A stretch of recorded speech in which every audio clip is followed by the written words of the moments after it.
Hey there, Alan Matthews here. In this video, I'm going to start talking about getting started on the metronome. Of course, I'm holding up my phone. I'm just going to be using Pro Metronome, a free app for Android or iPhone for this demonstration, but you could use any type of metronome for this. The main thing is that you are using a metronome, that you have one, and that you are using one in your daily practice, especially during your technique work. Not as much during the pieces, more in the technique work. You could say all the time in the technique work, and that would be even a better bet for you. So with this one, I'm using Pro Metronome. Prior tutorial on Pro Metronome, getting it set up and everything. You can look that up if you'd like to. I'll put a link below. And I just want to start looking at this. And so there is this thing with metronomes, and people don't like them. Chances are, if you're watching this and you don't use a metronome now, if you put it on and tried to start playing with it, it would be very frustrating. You wouldn't be very good at it. It would be clicking along like this,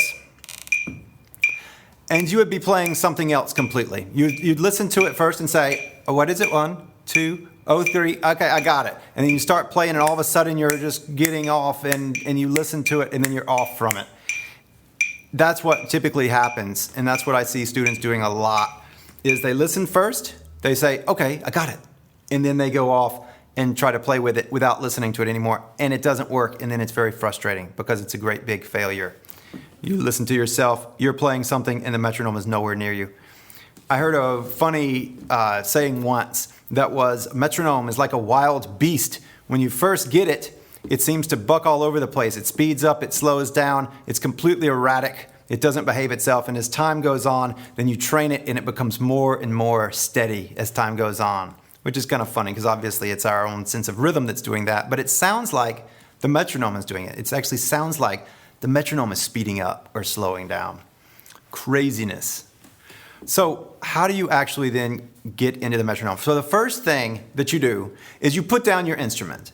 Put down your guitar or your clarinet or whatever it is instrument that you're actually playing with your metronome. Put it down and just get your metronome and your hands, and you just clap and you have your metronome, because we have to get actually used to using the metronome just on its own terms before we actually then say, I need to put my finger here and do this duration and play this with this finger, and all the different things that come with actually playing a note on the guitar or any other instrument.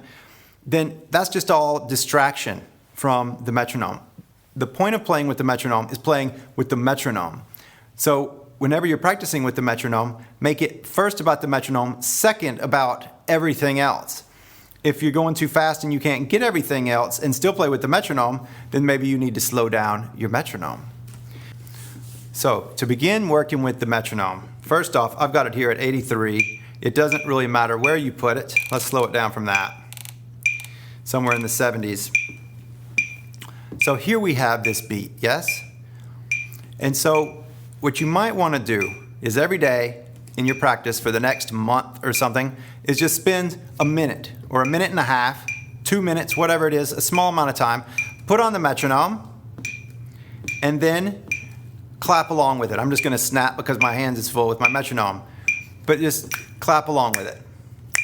And what you want to do is get right with it. There is an on and an off. You can be right before or right after or right on it. You want to be right on it. Right there on it. Very precise, very crisp with it. Now, one of the things that people will oftentimes do is they'll clap and it'll be this big thing like this, where it's sort of on it. What they're doing is making the beat very large. We want the beat very small. It's called the pocket. You want to just make this little notch. There is a specific point in time. It's the size of the head of a pin. It's very small. And that is where you want this. Now, once you start doing this, you might notice that there is actually, it seems like this is kind of going fast, but there's actually a lot of time between each beat. Here, to here, to here, to here. There's a lot of time. One of the things you can do to make it more precise, where you're not just guessing every single time, is to put and in between it. So here, and here, and here, and here, and here, and here, and here, and here. And what that does is basically now you're doing eighth notes with your voice to quarter notes on the metronome. But what it also does is it sets you up so that you're actually here and here. You're placing it here and here and here and here. Now, just like I talked about a minute ago, there is some people, when they're counting, they'll go here and here and here and here. And it's this very slurry, long thing. And maybe that's just the way you talk. But whenever you're working with the metronome, you want this thing to be like machinery. And here and here and here and here and here and here and here. Very precise. And also, you want to feel this You don't want it to be this big flowy thing like this. You can always get flowy later. Here you want to be very precise with it. And so spend a couple minutes in your practice just doing this. Here and here and here, here and here and here and here, and clap right with it. Now, while you're doing all this, the most important thing to be doing is actually listening to the metronome. It's not about you. So we so often, like I just said earlier, we so oftentimes will just 1, 2, 3, I got it, and now it's about me saying and here and here and here and here, and now I'm off of it, but it doesn't matter because I'm thinking about what I'm saying. Instead, listen to every single click.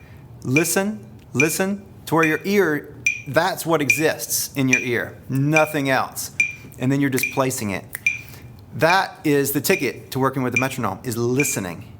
Listening and listening and listening like mad. Make your ears 5 times as large.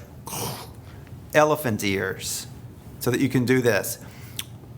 Do it with some intensity. Like, it's not a lackadaisical thing.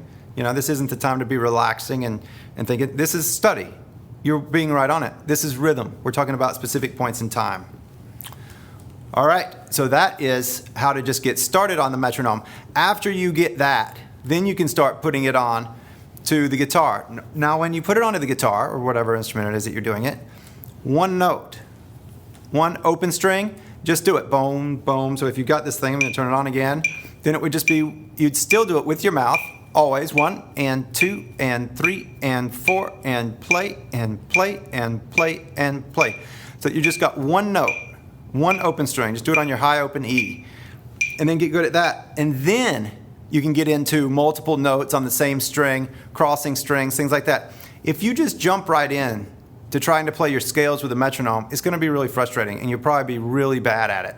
So take it one step at a time and know that this is a long game. It's a tool, right?